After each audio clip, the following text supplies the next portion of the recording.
Lecture में हम देखेंगे रैंडम वेरिएबल क्या होते हैं। हमने स्टैटिस्टिक्स में पहले ही पढ़ रखा है कि दो तरीके के डिस्ट्रीब्यूशन होते हैं, एक होता है कंटिन्यूस डिस्ट्रीब्यूशन, एक होता है डिस्क्रीट डिस्ट्रीब्यूशन। उससे पहले कुछ बेसिक चीज़ें आपको पता होनी चाहिए। एक होता है सैम्पल स्पेस, एक होता है इवेंट क्या होती है मैं बताता हूँ। अगर आप किसी कॉइन को टॉस करते हैं तो आपको हेड और टेल मिलता है ना, तो जो है नंबर ऑफ आउटकम्स आते हैं। सैम्पल स्पेस जब आप किसी कॉइन को टॉस करते हैं तो हेड और टेल आते हैं, और डाइस को टॉस करेंगे तो क्या आएगा नंबर 1 2 3 4 5 और 6 आएगा सर। ठीक है, इसी तरीके से 2 डाइस 3 डाइस, तो वो सैम्पल स्पेस कहलाता है।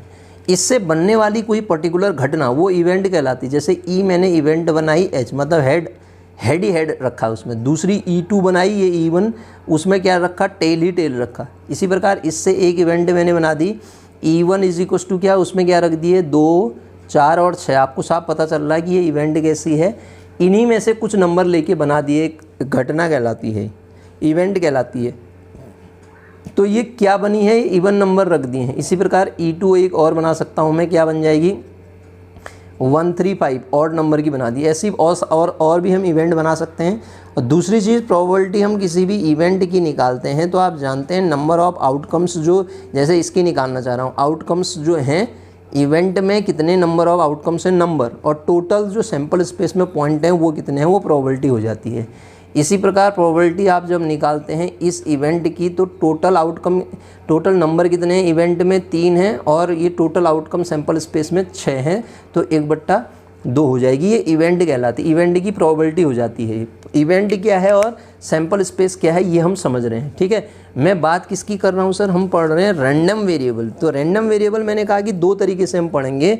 एक पढ़ेंगे हम क्या, डिस्क्रीट के लिए, एक पढ़ेंगे हम कंटिन्यूस के लिए। जैसे मैंने 2 डाइस को उछाला, ठीक है, एक एक्सपेरिमेंट किया, 2 कॉइन्स को, दो कॉइन को उछाल लेते हैं। पहले 2 कॉइन अगर उछालते हैं तो वो क्या क्या आ सकते हैं, उसमें हेड आ सकता है, दोनों में हेड टेल आ सकता है, और टेल हेड आ सकता है, और टेल टेल आ सकता है। ठीक है सर, तो इनको अगर हम किसी नंबर से एसोसिएट कर दें, सैंपल के पॉइंट हैं, ये क्या है, सैंपल पॉइंट हैं। इन सैंपल पॉइंट को अगर मैं किसी नंबर से एसोसिएट करूं तो ये 2 है हेड आने के लिए। हेड के लिए अगर मैं आपसे कहूं कि हेड अपीयर्स हो जाए, उसको उसका नंबर आप लिखें, तो यहाँ देखिए इसमें 2 हेड हैं, और इसमें 1 है, इसमें भी 1 है, और इसमें 0 हेड है। तो हो क्या रहा है, इन सैंपल के पॉइंट्स को, जो इवेंट को आप चेक करना चाह रहे हैं, उसको किसी पर्टिकुलर नंबरिंग से आप डिनोट कर दे रहे हैं। वो एसोसिएशन जो है, ये नंबर ऑफ आउटकम्स को रिजल्ट नंबर के फॉर्म में लिखना, वही क्या कहलाता है, आपका रैंडम वेरिएबल कहलाता है। ठीक है, आउटकम आपने नंबर के फॉर्म में लिख दिए तो वही क्या कहलाते हैं, आपके रैंडम वेरिएबल्स कहलाते हैं। अगर मैं इसको बोलूँ तो कैसे बोलूँगा, random variable is a function that associate a real number with each element at a sample space. हर एलिमेंट को एज ए सैम्पल स्पेस अगर डिफाइन कर दें तो वो क्या हो जाएगा, आपका रैंडम वेरिएबल हो जाएगा। मान लेता हूँ प्रोबेबिलिटी निकालना चाह रहा हूँ यहाँ x इज इक्व टू 2 के लिए, x इक्व टू 2, यहाँ पे ये रैंडम वेरिएबल में से 2 से डिनोट कर रखा है, तो इसका मतलब मैं किसकी प्रोबेबिलिटी निकाल रहा हूँ, h। ये इवेंट है मेरे पास, तो उसकी प्रोबेबिलिटी कितनी आएगी 1, नंबर कितना है 1, और टोटल वैल्यू कितनी है इसमें 4 है। इसको कहते हैं हम रैंडम वेरिएबल। ठीक है, अब हम उन सैम्पल स्पेस के पॉइंट्स को किसी एक पर्टिकुलर रियल नंबर से जब एसोसिएट कर दे रहे हैं तो उसको हम क्या कह दे रहे हैं, रैंडम वेरिएबल कह दे रहे हैं। मैं बात किसकी कर रहा हूँ, डिस्क्रीट की सर। 2 चीज़ ध्यान दीजिएगा, S यहाँ पे सैम्पल स्पेस है, S आपके पास क्या है, सैम्पल स्पेस है, और उस केस में X को आप वेरिएट कहते हैं। X वैल्यू जो लेगा वो कैसी वैल्यू लेगा, x1, x2, x3 up to n ऐसी वैल्यू लेगा। ये बात किसकी हो रही है सर, ये हो रही है डिस्क्रीट के लिए। अगर E कोई एक्सपेरिमेंट है, उसकी इवेंट है, ठीक है, एंड S उसका सैम्पल स्पेस है, तो XS का मतलब क्या हुआ, XS मतलब variate corresponding to sample space point होंगे।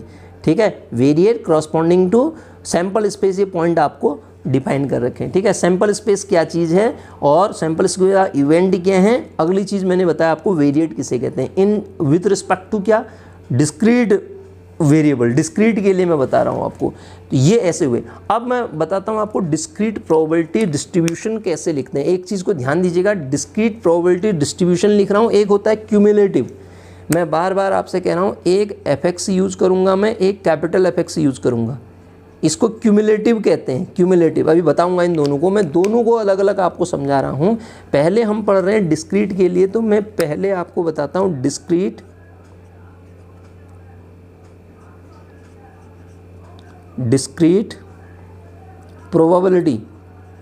Probability distribution.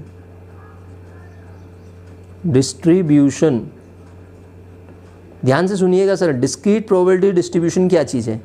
अगर डिस्क्रीट प्रोबेबिलिटी डिस्ट्रीब्यूशन की मैं बात करता हूँ तो मैंने कहा x एक वेरिएट है, उसके क्रॉसपॉन्ड जो फंक्शन दिया होगा वो फंक्शन भी कुछ वैल्यू लेगा, उस फंक्शन की वैल्यू को fx से या gx से आप डिनोट करोगे। तो जो प्रोबेबिलिटी फंक्शन डिफाइन होता है इसी को हम प्रोबेबिलिटी फंक्शन कह रहे हैं, fx को।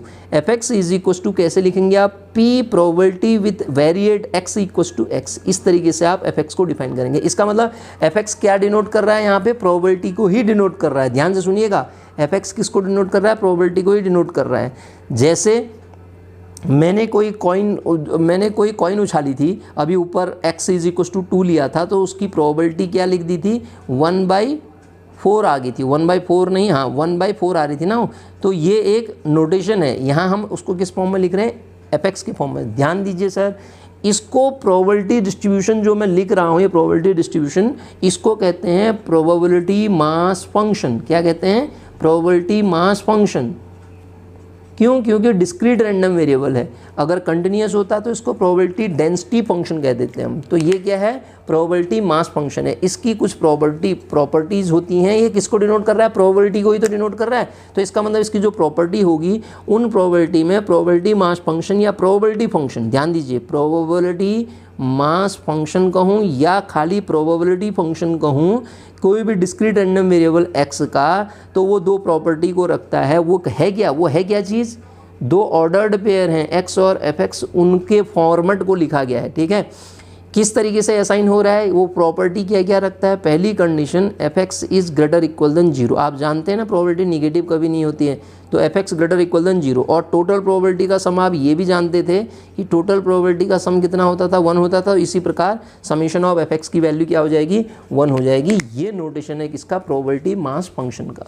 क्या बताया मैंने आपको, बताया डिस्क्रीट डिस्ट्रीब्यूशन फंक्शन बता रहा हूँ। डिस्क्रीट डिस्ट्रीब्यूशन फंक्शन में मैंने क्या बताया आपको, प्रोबेबिलिटी मास फंक्शन को डिफाइन करके बताया। मान लेते हैं जब आपने कॉइन को टॉस किया था, तो जब दो कॉइन को टॉस किया था, प्रोबेबिलिटी हेड आने के लिए, टेल आने के लिए, उसको इस फॉर्म में लिखना चाहें आप तो लिख सकते हैं। ठीक है, तो उस फॉर्मेट को जैसे 0 1 2, वहाँ पे क्या क्या नंबर आ रहे थे, 0 आ रहा था, 1 आ रहा था और 2 आ रहा था। यही नंबर तो आ रहे थे। 0 के लिए 1/4, हेड किसी में नहीं आ रहा था, 1/4 0 आने की प्रोबेबिलिटी, फिर 1 आने के लिए। इस तरीके से ये नोटेशन डिफाइन करके लिख सकते हैं हम। ठीक है, अभी आगे पढ़ेंगे हम इसको। उसके बाद बता रहा हूँ मैं डिस्क्रीट डिस्ट्रीब्यूशन फंक्शन। पहले मैंने बात किसकी करी, प्रोबेबिलिटी फंक्शन की। अब मैं बात कर रहा हूँ डिस्क्रीट डिस्ट्रीब्यूशन फंक्शन। सर मैं बात तो डिस्क्रीट रैंडम वेरिएबल की कर रहा हूँ अभी, तो वो प्रोबेबिलिटी फंक्शन पढ़ा था। तो डिस्ट्रीब्यूशन फंक्शन या मैंने आपको बताया था एक fx होता है, तो fx मतलब प्रोबेबिलिटी फंक्शन, दूसरा होता है fx, कैपिटल fx। इसी को क्या कहते हैं, discrete in terms of discrete. Continuous के टर्म्स में भी वही होगा, डिस्ट्रीब्यूशन फंक्शन। इसको क्या कहते हैं, डिस्ट्रीब्यूशन फंक्शन। चाहे डिस्क्रीट हो चाहे कंटिन्यूस हो, पढ़ा यही जाएगा। डिस्ट्रीब्यूशन फंक्शन वो क्या था, मास फंक्शन था, डिस्ट्रीब्यूशन फंक्शन। ठीक है सर, ये क्या था, डिस्ट्रीब्यूशन फंक्शन था। ठीक है, आप बात समझ रहे हैं, डिस्ट्रीब्यूशन फंक्शन था कौन है ये। इसको दूसरा नाम मैंने क्यूमुलेटिव डिस्ट्रीब्यूशन फंक्शन भी बोला था, क्यूमुलेटिव डिस्ट्रीब्यूशन फंक्शन, CDF या डिस्ट्रीब्यूशन फंक्शन। पहला क्या था, fx क्या था, बार बार बोल रहा हूँ, इंपॉर्टेंट है, ये प्रोबेबिलिटी फंक्शन था। ये क्या था, प्रोबेबिलिटी फंक्शन था। तो fx को कैसे डिफाइन करते हैं, ध्यान दीजिएगा, fx is equal to probability of x less than equal to x। जितने भी टर्म हैं उन सब से लेस देन। अभी एक एग्जाम्पल बताऊंगा तब समझ में आएगा। इसकी जो वैल्यू हो जाती है सर, उसको अगर हम लिखें इसी तरीके से लिखा है, तो जो प्रोबेबिलिटी टोटल आया तो उसको वेरी पैरामीटर के टर्म्स में लिखूं तो उसको ऐसे भी लिख सकता हूँ, ft सारे के सारे आ गए इसमें, टोटल सम अगर आपको निकालना है, और वो माइनस इनफाइनाइट से इनफाइनाइट के बीच में लाई करेगा ये प्रोबेबिलिटी डिस्ट्रीब्यूशन फंक्शन। क्या, डिस्ट्रीब्यूशन फंक्शन या क्यूमुलेटिव डिस्ट्रीब्यूशन। इसको क्या पढ़ोगे आप, डिस्ट्रीब्यूशन फंक्शन या क्यूमुलेटिव डिस्ट्रीब्यूशन। एफ टी क्या है, वैल्यू ऑफ प्रोबेबिलिटी, यहाँ पे एफ टी क्या है, वैल्यू ऑफ प्रोबेबिलिटी है, ठीक है। इसकी कुछ प्रॉपर्टीज़ होती है वो भी मैं आपको बता देता हूँ। पहली प्रॉपर्टी जो होती है, ये जो एफ एक्स होता है, कैपिटल एफ एक्स 0 और 1 के बीच में लाई करता है। दूसरी जो इसकी प्रॉपर्टी होती है जो इम्पोर्टेंट एग्ज़ाम के लिए इम्पोर्टेंट है, एफ एक्स क्या होता है, is monotonic, monotonic increasing function होता है, मोनोटोनिक इंक्रीजिंग फंक्शन होता है, ठीक है। कब, इसका मतलब मोनोटोनिक इंक्रीजिंग का मतलब बी अगर ए से बड़ा है तो इसका मतलब बी ए से बड़ा है तो एफ बी भी greater equal than F B होगा। मोनोटोनिक इसी को तो कहते हैं, दो तरीके का होता है ना, एक मोनोटोनिक स्ट्रिक्टली, एक स्ट्रिक्टली होता है। एफ और माइनस इन्फाइनाइट की वैल्यू हमेशा limit x tends to minus infinity F X बराबर 0 होती है, और f ऑफ इन्फिनिटी जब आप निकालते हैं तो limit x tends to infinity f of x, ये वैल्यू भी कितनी आती है, 0 आती है। ये कुछ इसकी प्रॉपर्टीज थी डिस्ट्रीब्यूशन फंक्शन की, ठीक है सर। अब मैं एक क्वेश्चन लेके आपको समझाता हूँ क्या कहना चाह रहा हूँ मैं, प्रोबेबिलिटी डिस्ट्रीब्यूशन फंक्शन क्या है, ठीक है। x क्या है, रैंडम वेरिएबल है, उसके क्रॉसपॉन्ड इसकी प्रोबेबिलिटी दे रखी है, ठीक है। इस तरीके से x0, ये 1, ये 2, ये आप ले सकते हैं 3 और ये 4, इसके क्रॉसपॉन्ड प्रोबेबिलिटी भी दे रखी है, ठीक है सर। प्रोबेबिलिटी गिवन है आपको, प्रोबेबिलिटी दे रखी है 1/16, ठीक है। किसी डिस्ट्रीब्यूशन की होगी ये 4/16 और ये 6/16 और ये आपके पास 4/16 और ये दे रखी है 1/16। अब आप देखिए यहाँ पे अगर मेरे से कहा जाए एफ एक्स लिखते थे हम, एफ एक्स अलग चीज़ है और एफ एक्स अलग चीज़ है। मैं आपको ये एफ एक्स निकाल के दिखाता हूँ। तो एफ एक्स की अगर बात की जाए सर, आप देख रहे होंगे f0 की वैल्यू कितनी दे रखी है इसमें, 1/16 दे रखी है, देखिए। और f ऑफ 1 की मैं बात करूँ वो कितनी दे रखी है, 4/16 दे रखी है। और f ऑफ 2 की अगर मैं बात करूँ तो वो कितनी दे रखी है, 6/16 दे रखी है। और f और 3 की मैं बात करता हूँ तो वो 4/16 गिवन है। और f ऑफ 4 जो गिवन है वो दे रखी है 1/16 गिवन है। ध्यान दीजिएगा सर। तो अब f0 निकालता हूँ, मैंने वो बताया था ना x less than equal to 0, f0 जो आएगा पहला ही टर्म होगा वो f0 के बराबर होगा और उसकी वैल्यू कितनी आ जाएगी, 1/16 हो जाएगी सर। देखिए 1/16, सारी वैल्यू निकाल के दिखाता हूँ। और जब मैं f1 निकालूंगा, f1 की बात करूंगा तो f1 क्या होगा, सम होगा इन दोनों का, f0 और f1 का। वो क्या था, probability of x less than equal to x था ना, इसलिए पहला टर्म तो 0 था इसलिए यही लिख दिया। तो ये जो वैल्यू आ जाएगी क्या आ जाएगी सर, 1 इसकी वैल्यू कितनी है, 1/16 प्लस 4/16, 4/16, इसका मतलब 5/16 आ जाएगी ये। इसी तरीके से जब मैं f2 निकालूंगा तो f2 की वैल्यू क्या हो जाएगी sir, f0 plus f1 plus f2, वो वाला पॉइंट भी आएगा। तो इन तीनों को हम ऐड कर देंगे, इन तीनों को ऐड कर देंगे। तो ऐड करके हम इसकी वैल्यू निकाल के रख सकते हैं। जैसे वो वैल्यू कितनी आएगी, 1/16 प्लस 4/16 प्लस अगली क्या हो जाएगी, 5/16 हो जाएगी। ये जोड़ देंगे इसको, वैल्यू आ जाएगी। इसी प्रकार और कौन सा बचा आपके पास, f3। तो f3 की वैल्यू आप जान रहे हैं, f0, f1, f2, f3 तक। f4 क्या आएगा बताइएगा, f4 इज इक्वल टू क्या आएगा, f0 plus f1 plus f2 और प्लस f3। ये क्या आ गया आपका, कैपिटल F की बात आ गई, ठीक है। इसको निकालने का तरीका ये है, कैपिटल F निकालना है तो इस तरीके से हम निकालेंगे सर। बात सुन आ रही है। तो कैपिटल F का मतलब ये है। क्वेश्चन है ये, x is equal to x एक रैंडम वेरिएबल है, टेक द वैल्यू, x क्या क्या वैल्यू ले रहा है, -2, -1, 0, 1, 2, 3, उसके क्रॉसपॉन्ड प्रोबेबिलिटी दे रखी है। तो इसमें क्या क्या फाइंड करना है हम देखते हैं। k की वैल्यू फाइंड करनी है 1 और probability x less than 2 find करना है। प्रोबेबिलिटी x लेस देन 2 के बाद probability x greater equal than 2 होगा। ये probability x greater equal than 2 find करना है। और -2 से 2 के बीच में प्रोबेबिलिटी क्या होगी ये फाइंड करनी है सर, ठीक है। तो निकालते हैं एक एक करके। हम जानते हैं ये f(x) का वैल्यू दे रखा है तो हम टोटल ये तो जानते हैं ना, टोटल प्रोबेबिलिटी का sum f(x) is equal to total value 1 होती है। तो यहाँ कहाँ से कहाँ तक लाई कर रहा है ये ध्यान दीजिएगा। प्रोबेबिलिटी आप x की वैल्यू जब लेते हैं तो -2 से लेके कहाँ तक जा रहा है ये 3 तक, f(x) का जो मान आएगा उस टोटल वैल्यू का मान कितना आएगा, 1 आएगा। तो आप रख के देखिए इसको, इस जो वैल्यू को आप जब सॉल्व करेंगे तो 0.1 प्रोबेबिलिटी ये दे रखी ना, 0.1 प्लस के plus 0.2 plus 3k plus 2k plus 0.3, इस टोटल की वैल्यू 1 आएगी। ठीक है, यही होती है ना टोटल प्रोबेबिलिटी का सम 1। अब आप इसको कैलकुलेट कीजिए, 1 2 3, ये 6 हो गया, 0.6 हो गया, प्लस का ये कितना आ रहा है k, और राइट हैंड साइड में कितना आएगा, प्लस का कितना 2 1 6k इज इक्वल टू 1।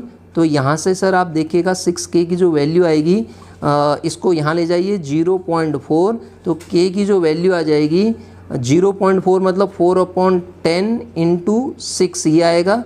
2 से काटिए इसको, 2 दूना 4, 2 3 6 और 2 पंचे 10, 1/15 आएगी ये क्या आ जाएगी, k की वैल्यू 1/15 आ जाएगी। पहला तो k का मान आ गया 1/15, ये निकालना था हमें, वैल्यू कितनी मिल गई 1/15। अब देखिए सर अगला इसमें हमसे क्या कहा गया है, प्रोबेबिलिटी निकालिए। कहाँ पे, प्रोबेबिलिटी x लेस देन 2 के लिए निकालनी है। तो प्रोबेबिलिटी x लेस देन 2 का मतलब क्या हुआ, 2 से छोटे जितने हैं सबको लिख दीजिए आप, क्या होगा वो, probability of x is equal to -2 plus probability of x is equal to कितना, -1 plus probability of x is equal to कितना 0 plus probability of x is equal to 1।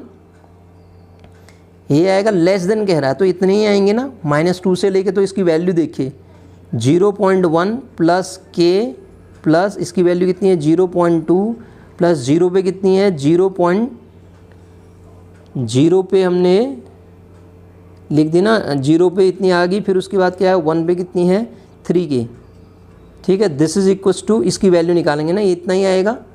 क्या क्या आएगा हमारे पास, 0.1 फिर k फिर 0.2 फिर आपके पास कहाँ तक, हमें 2 तक निकालनी है ना, लेस देन 2 तक। तो लेस देन 2 का मतलब -2 हो गया, -1 हो गया, और उसके बाद 0 हो गया और 1 हो गया। तो 1 2 3 4 1 2 3 4 टोटल की वैल्यू लेके आप कितना आएगा, 0.3 प्लस का कितना आ जाएगा 4k। ठीक है सर, इसका मतलब हुआ 0.3 प्लस 4 इंटू 1/15 ना, 1/15 ही आएगा। 44 आपके पास वैल्यू सही रखी है ना मैंने, 1 2 3 4, तो ये आएगा 4k और 0.3, 4k मतलब 4 इंटू k की वैल्यू लिख दी, और 4.5 ये होगी सर, प्लस का 4 ये हो गया, अपॉन कितना आएगा नीचे 15 आ जाएगा। तो 8.5/15 सही निकल रहा है। -2 तक, 2 से लेस देन तक हमने 2 से लेस देन तक की सारी वैल्यू निकाली, तो हमने सारे पॉइंट्स लिख दिए ना, ये सारे पॉइंट्स क्या क्या मिल रहे हैं हमें, 2k 3k सारी वैल्यू रख देते हैं। तो हमारे पास जो वैल्यू मिलेगी यही मिलेगी, 4k टोटल सम आएगा ना, 4k प्लस 3। तो 4k प्लस 3 का मतलब ये कैलकुलेशन सही किया है, देख लेते हैं। 0.3 इसका मतलब 4k मीन्स 4 इंटू 1/15 आ रही थी ना उसकी वैल्यू, 1/15 प्लस 0.3, 0.3 आएगा ना, 0.3 आएगा। तो जब आप इसको कैलकुलेट करेंगे तो ये 4 तो ऐसे ही रहेगा, प्लस 4.5/15 सही लिख रहा हूँ मैं, और ये आ जाएगा आपका कितना 8.5/15, 8.5/15। ठीक है, और कैलकुलेट करें इसको तो 85/150 ऐसा मिलेगा ये। ठीक है, अगर कैलकुलेट सही किया है तो इस तरीके से ये वैल्यू मिलेगी। अगला देखिए सर, उसमें एक चीज़ और लिखी है, उसमें क्या लिखा है, इसके जस्ट अगला वाला क्या लिखा है, प्रोबेबिलिटी किस पे निकालनी है मुझे, probability of x greater equal than 2 पे निकालनी है। तो इसको निकालने के मैं ये काम करता हूँ कि 1 minus probability x less than 2 जो निकाल रखी है हमने, 2 से छोटी जो है उसमें से 1 से घटा दो। क्यों होता है ऐसा, क्योंकि probability of x plus probability of y की जो वैल्यू आएगी वो 1 आती है, टोटल प्रोबेबिलिटी का सम 1 होता है। तो आप एक को निकाल चुके हैं, दूसरे को 1 से घटा दीजिए ना, तो आपकी जो वैल्यू आई थी वो वैल्यू रख दीजिए, ये मिल जाएगी आपके पास, ठीक है। और अगली जो वैल्यू कह रहा था वो ये वैल्यू जो हमने ऊपर निकाल रखी रखिए, सॉल्व कर लीजिए इसको। Probability of -2 less than x less than 2 के बीच की वैल्यू निकालनी। -2 और 2 के बीच में पॉइंट कौन कौन से हैं देखिएगा, -2 से बड़ा, 2 से छोटा, -2 नहीं होना चाहिए। Probability of x is equals to -1 आएगा एक, plus probability of x is equals to 0 आएगा, अगला आएगा probability of x is equals to 1। तो आप इसको कैलकुलेट जब करेंगे, x इज इक्वस टू -1 पे वैल्यू कितनी दे रखी है k, plus x equals to 0 पे 0.2, प्लस यहाँ पे वैल्यू कितनी दे रखी है 3k। इसको कैलकुलेट करिए, आपको इन दोनों के बीच में ही प्रोबेबिलिटी मिल जाएगी। तो इस तरीके से हम इस क्वेश्चन को डील करेंगे। यहाँ पे प्रोबेबिलिटी निकालने का जो तरीका रहेगा वो ये रहेगा सर, ठीक है। ये मैंने बात किसकी करी सर, कंटिन्यूस नहीं, डिस्क्रीट रैंडम वेरिएबल की बात करी। तो डिस्क्रीट के अंदर मैंने पहले स्मॉल एफेक्ट्स के बारे में आपको समझाया, और फिर उसके बाद मैंने डिस्क्रीट के अंदर ही आपको स्मॉल एफेक्ट्स के अलावा कैपिटल एफेक्ट्स के बारे में भी बताया। इसी तरीके से कंटिन्यूस प्रोबेबिलिटी डिस्ट्रीब्यूशन जो है उसको भी समझाता हूँ मैं, ध्यान दीजिएगा। कंटिन्यूस प्रोबेबिलिटी डिस्ट्रीब्यूशन, इसमें भी दो तरीके से आएगा सर, एक एफएक्स होगा इसमें भी, दूसरा क्या होगा एफएक्स होगा। इनको समझने के लिए पहले हम एफएक्स को समझते हैं सर। तो यहाँ पे वर्ड जो होता है ना सर, क्योंकि हम यहाँ कंटिन्यूस में इंटरवल लेते हैं, एक्स आपका ए से बी के बीच में इंटरवल के बीच में लाई करता है, तो इंटरवल के बीच में डिस्क्रीट पॉइंट तो नहीं आएंगे, उसमें कंटिन्यूस पॉइंट आते हैं। तो उस केस में जो लिमिट यूज होती है उसके लिए वर्ड यूज होता है प्रोबेबिलिटी डेंसिटी फंक्शन। क्या यूज होता है, प्रोबेबिलिटी डेंसिटी फंक्शन। वहाँ जो हमने क्या यूज किया था, प्रोबेबिलिटी मास फंक्शन, तो यहाँ हम क्या यूज करेंगे, प्रोबेबिलिटी डेंसिटी फंक्शन।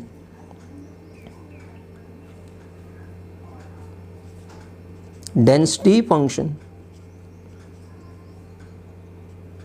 समझिएगा सर। प्रोबेबिलिटी डेंसिटी फंक्शन क्या है इसको बताता हूँ मैं आपको। तो प्रोबेबिलिटी डेंसिटी फंक्शन की मैं जब बात करूंगा, जैसे यहाँ पे आप कंटिन्यूस डिस्ट्रीब्यूशन होगा, कंटिन्यूस में प्रोबेबिलिटी मैंने कहा कि डेंसिटी वर्ड यूज़ करेंगे हम, ठीक है। डेंसिटी फंक्शन यूज़ होगा, तो जो एक्स जो वैल्यू लेता है यहाँ पे एक्स बराबर एक्स, वो किन किन के इंटरवल के बीच की वैल्यू लेता है, ए से बी के बीच की वैल्यू लेता है, और ए और बी भी उसमें इंक्लूड हो जाते हैं। तो कोई भी फंक्शन जिसकी प्रोबेबिलिटी यहाँ भी प्रोबेबिलिटी एफएक्स से डिनोट होगी, उसको हम प्रोबेबिलिटी डेंसिटी फंक्शन कह देंगे। कब, कोई, जबकि ये जो एफएक्स है क्या है, एक एसोसिएशन है नंबर्स का।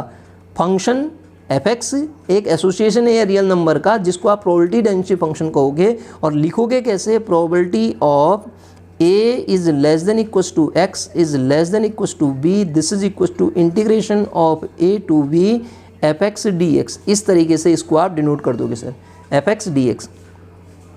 और कंडीशन ये ध्यान रखना है, A less than equal to B, B बड़ा पॉइंट होगा आपके पास, ठीक है।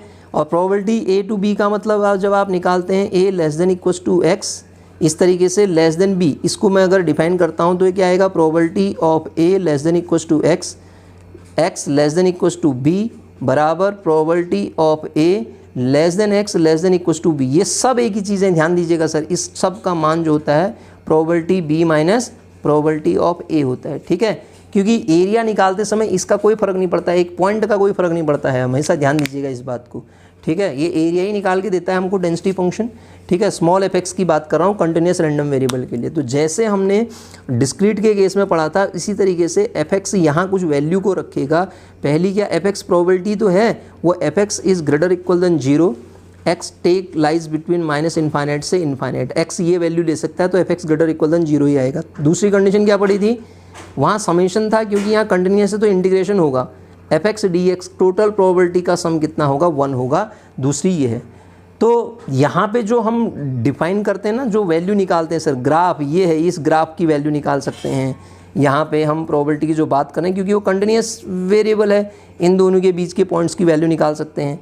लाइन ऐसी है, इन दोनों के बीच की वैल्यू निकाल सकते हैं ए से बी तक, या लाइन इस तरीके से, ये कर्व इस तरीके से दे रखी, तो इनके बीच की वैल्यू भी हम फाइंड कर सकते हैं। तो मैंने क्या बताया आपको, प्रोबेबिलिटी डेंसिटी फंक्शन। ध्यान दीजिए सर, प्रोबेबिलिटी डेंसिटी फंक्शन, जब कंटिन्यूस है तो वर्ड क्या यूज़ कर रहा हूँ, प्रोबेबिलिटी डेंसिटी फंक्शन यूज़ कर रहा हूँ मैं, ठीक है।